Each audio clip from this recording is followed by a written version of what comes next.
Alors, on est maintenant en compagnie de Wilfred Nancy. Il y a déjà quelques mains qui sont levées. On débute avec Frédéric Laure, TVA Sport.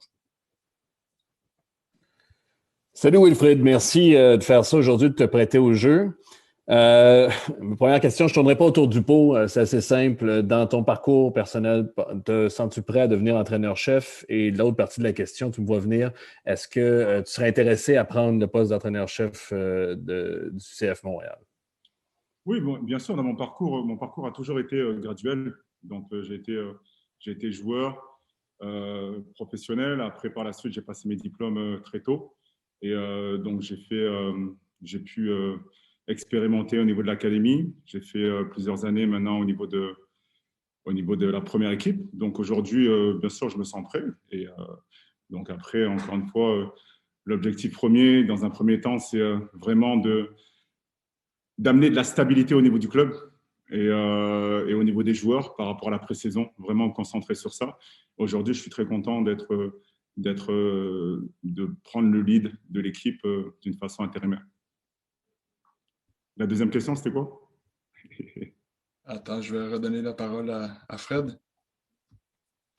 Ben, la deuxième question était à la suite de l'autre. Est-ce que tu serais intéressé par le poste du CF Montréal? Oui, bien sûr. Bien sûr que je serais intéressé par le poste. Après, encore une fois, chaque chose en son temps. On regarde la priorité au niveau du club et après, on verra par la suite. Nicolas Landry, RDS. Bonjour Wilfrid.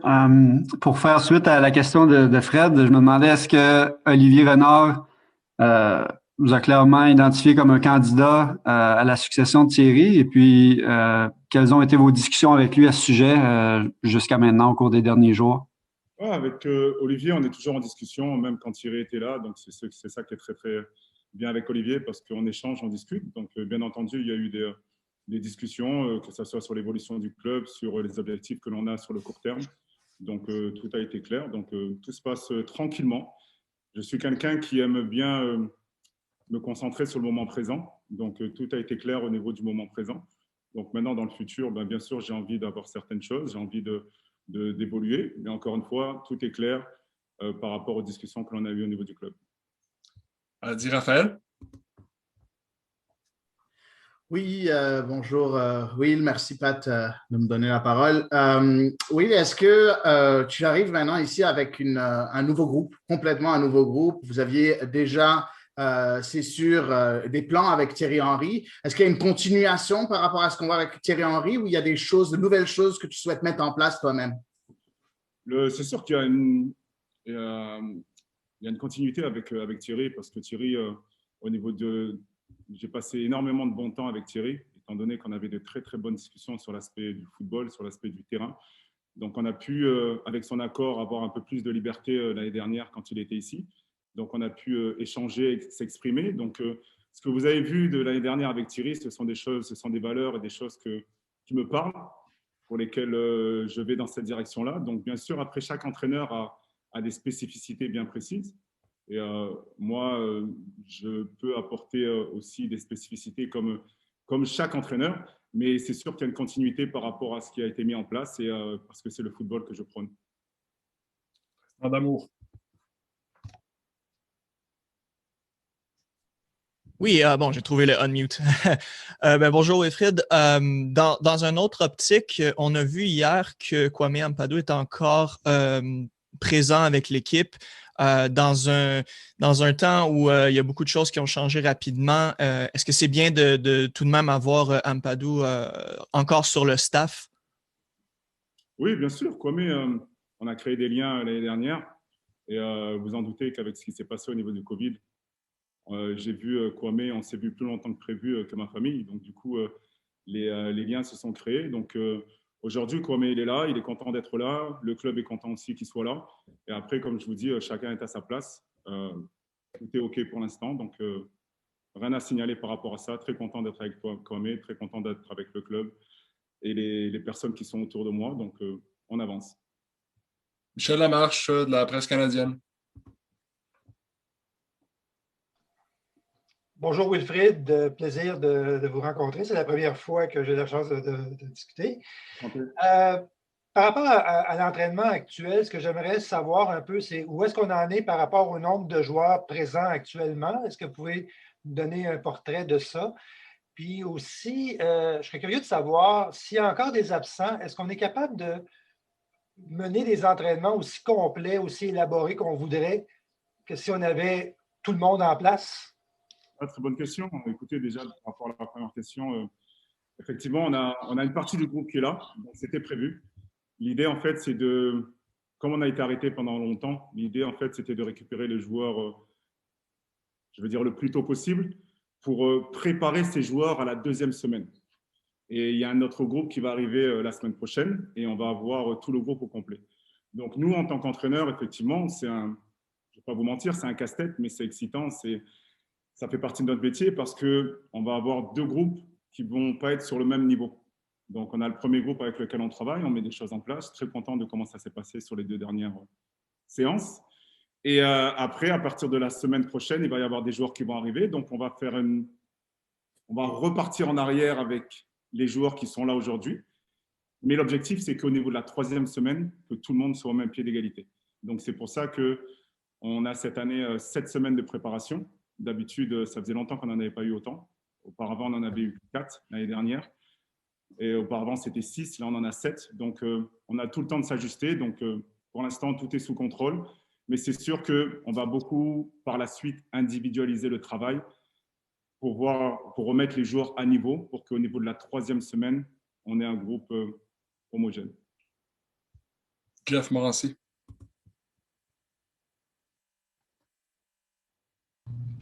Oui, salut Will. Je vais rebondir un petit peu sur la question d'Adi Raphaël. Tu disais que chaque entraîneur a des spécificités qu'il veut apporter au groupe. Ça serait quoi la saveur que tu aimerais apporter à cette équipe-là, le plus grand changement que tu aimerais apporter à cette équipe-là? Ça serait en fait, on a essayé de le mettre en place auparavant avec Thierry l'année dernière. Et donc, du coup, je crois beaucoup en ça. L'idée, ça serait d'avoir une équipe proactive et dynamique, c'est-à-dire qu'une équipe qui soit autant agressive avec le ballon et autant agressive aussi à la perte du ballon. Donc, être capable d'avoir le ballon le plus souvent possible, qui veut dire aussi que défensivement, il y a un changement d'état d'esprit à avoir. Et cette année, on est content parce qu'au niveau de la vision du club, ce qui se passe, c'est qu'on a des joueurs qui sont beaucoup plus jeunes. Et donc, ce sont des joueurs qui sont capables de répéter les efforts à haute intensité. Et donc, du coup, ça va nous permettre d'être dans la vision, de mettre ce qu'on a envie de mettre en place, c'est-à-dire, comme je vous l'ai dit, on perd le ballon, qu'est-ce qu'on fait à la perte du ballon? Et aussi, ce que j'aime aussi, c'est avoir une structure bien claire au niveau de comment on va jouer collectivement, d'être sur la même page, pour permettre à chaque individu de pouvoir s'exprimer dans le jeu par rapport à leur qualité. Donc, ce sont des mises en place de concepts de jeu qui permettent aux joueurs de s'exprimer, d'exprimer leur créativité. Donc, voilà un peu un petit résumé de ce que je vois. C'est une Georges. Salut Will. Toi qui as côtoyé Thierry Henry de façon quotidienne l'année passée, à quel point es-tu surpris par son départ à quelques jours du camp? Et en sous-question, est-ce que Thierry Henry t'a donné quelque forme de conseil suite à son départ pour cette prise en main du club? Écoutez, bien sûr qu'on a été surpris du départ de Thierry, mais encore une fois, pour avoir été proche de lui, je peux comprendre pourquoi il est parti. Avant tout, on est des êtres humains. Et donc, du coup, il a pris cette décision-là, on la respecte. Et on est content pour lui aujourd'hui parce qu'il se sent bien. Ce n'était pas facile parce que, comme vous le savez, Thierry, ça a été un champion. Aujourd'hui, il commence une carrière d'entraîneur. Il a montré des choses intéressantes. Donc, aujourd'hui, on est content pour lui qu'il ait pris la bonne décision par rapport à lui et sa famille. Et après, par rapport à la deuxième question, bien sûr qu'on échange. On a une proximité avec Thierry qui fait qu'on se connaissait auparavant et on a pu développer des atomes crochus durant cette année, que ce soit sur l'aspect humain, parce que je le connaissais en tant que joueur, mais je ne le connaissais pas en tant qu'entraîneur. Et donc, du coup, on a développé des similitudes. On a remarqué qu'on avait des similitudes sur la façon de voir le football, la façon d'avancer. Et après, chacun a sa propre personnalité. Mais oui, je suis toujours en contact avec lui et il aime le foot. Je suis passionné aussi au niveau du foot. Donc, du coup, c'est facile de parler avec lui. Joey Alfieri, TSN 690. Hi, Will. I'm just curious as to why you think you're ready now for this challenge of becoming the head coach if they decide to name you. Because I think that, I'm ready for that for a long time. But again, I know my position. And as an assistant coach, we have to understand that for me, it was a good formation. A good formation because it's been a real formation. And maybe I'm going to come back as an assistant coach, and it's going to be good also for me. But the fact that I was able to see a lot of coaches with different personality, with different concept, different way to see the football. So for me, it was a gift. And today, I know what I want. I know what kind of direction I want to give to the club. And again, don't get me wrong. I'm not saying that I'm going to be the coach soon. Maybe it could be now. Maybe it could be later. I don't know. But I'm very comfortable with that. And everything is clear with the club. And but I'm eager to be able one day to coach the team because this is a normal progression for me. Gavino De Falco. Merci, Pat. Bonjour, Will. Merci de prendre le temps. Will, en 2020, on a longuement parlé de la liste des blessés chez le CF Montréal et souvent, on a habillé 3 gardiens, passé de joueurs de champ et tout ça. Est-ce que les joueurs qui ont été blessés en 2020, des blessures importantes comme Lassi Lepalainen, Mathieu Chouanière, est-ce que Balou est à 100%? Est-ce qu'on doit s'attendre est-ce qu'il y a encore des joueurs avec des bobos à l'heure où l'on se parle? Merci. Il y aura toujours des bobos. On fait un sport de haut niveau. On apprend dans le football qu'au bout d'un moment, en tant qu'expert, que des blessures, il va y en avoir. Après, le problème que j'ai, moi, par rapport aux blessures, le problème que l'on a par rapport aux blessures, c'est quand ce sont des blessures avec les mêmes personnes et qui sont récidivistes. C'est que là, il y a vraiment un souci. Donc, on doit enquêter, on doit voir qu'est-ce qui se passe par rapport à ça. Donc, encore une fois, pour l'instant, ce qui est bien quand on commence une saison, c'est que tout le monde repart avec des objectifs clairs et définis. Tout le monde a envie de bien faire. Donc, nous, notre rôle, c'est de mettre en place des stratégies, de voir un peu, de faire un retour par rapport à ce qui s'est passé l'année dernière.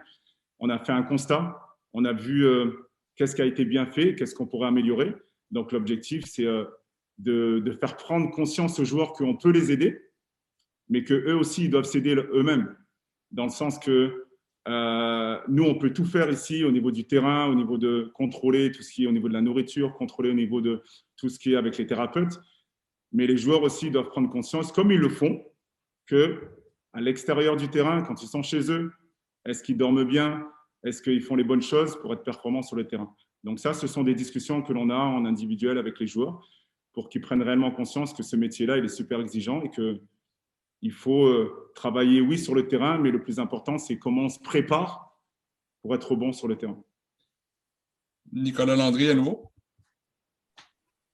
Oui, Wilfred, tu disais à Joey en anglais que ça avait été très formateur pour toi d'être adjoint aux côtés de différents entraîneurs-chefs. Mais je me demandais à travers les années si tu avais vécu des déceptions de ne pas être considéré à la succession, que ce soit de Mauro, de Rémi, de Wilmer. Est-ce que tu as vécu des déceptions au fil des années par rapport à ça? Je vous dirais que j'ai toujours été ambitieux dans ma vie. Donc, l'ambition, c'est très important, mais l'humilité aussi. Donc, en même temps, je suis quelqu'un aussi je suis un être humain. Donc, je vous dirais que c'est normal que je vive ces situations-là. Parce que quand on a envie de réussir, quand on grandit, on se compare à des personnes.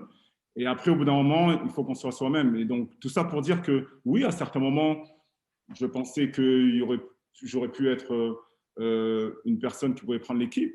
Mais si ça n'a pas été fait, c'est parce qu'il y a eu des raisons. Et je ne suis pas quelqu'un qui vit avec le passé. Donc, encore une fois, je préfère voir devant. Et le jour que ça arrivera, ça arrivera. Et encore une fois, je suis très confiant avec moi-même. Je ne suis pas en train de dire… j'ai toujours été comme personne, quelqu'un où les choses venaient naturellement. Je ne suis pas quelqu'un qui va essayer de forcer les choses. Non, les choses arrivent naturellement. C'est à moi d'être compétent, d'être comme je suis, d'être naturel. Et de m'éclater, parce qu'à la fin de la journée, je vis de ma passion et c'est ça le plus important. Donc, que par le passé, oui, on a toujours des regrets sur certaines choses, mais le passé, j'ai envie de vous dire que je m'en fous un peu, je me construis avec ça et je préfère regarder devant et j'ai envie de m'éclater devant, tout simplement. Michel? Merci, Patrick. Wilfred, je suis curieux de savoir le niveau d'anxiété, de fébrilité vis-à-vis le processus pour le successeur de Thierry Henry. Jusqu'à quel point ça chatouille en dedans de devoir attendre et d'espérer un poste. C'est quoi le feeling en ce moment? Je suis content parce que je n'ai pas fait une grande carrière, mais j'ai eu la chance de gagner ma vie par rapport au football. Donc, c'est des choses que l'on...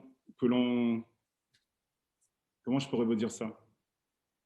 C'est des choses qui arrivent naturellement. Quand on avance dans la vie, il y a des étapes à franchir. Aujourd'hui, je suis à une étape où est-ce que ça va être dans sa direction ou dans l'autre? Je suis très serein avec ça. Bien sûr que j'aime ce métier-là. Bien sûr que j'ai envie d'être entraîneur d'une équipe. Mais encore une fois, ça me rappelle quand j'ai commencé à faire des matchs en pro où j'avais des petits palpitations au niveau du ventre parce qu'il y a un désir. Mais encore une fois, je sais comment ça fonctionne. Donc oui, il y a un désir, mais en même temps, je sais que si je ne le suis pas, je vais continuer à avancer et après, on verra par la suite. Mais c'est sûr que quand on a envie de quelque chose ou quand on sent qu'on a les capacités pour faire quelque chose, ben, il y a des émotions. Et je suis un être humain et les émotions sont là. Ce sont des émotions positives. Et à la fin de la journée, j'enjoy le moment présent. Voilà, je suis vraiment content de ce qui se passe. Et après, encore une fois, je ne contrôle pas le futur. On verra plus tard. Joey Alfieri again. I will. You mentioned to me before that you've learned from all the head coaches that you've worked under. I'm just curious, how was Thierry Henry different from the others? And what's your biggest takeaway from your year together working with him? Thierry was different in terms of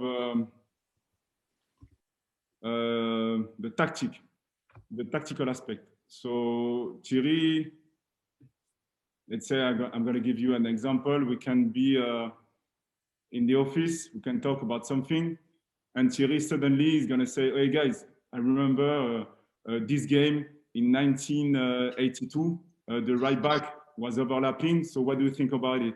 So what we're going to do, we're going to watch the game. And me, I like it. I like that because it's been a long time now that I like to watch a lot of games. I like to see and to cut a lot of sequence for the players also to show them.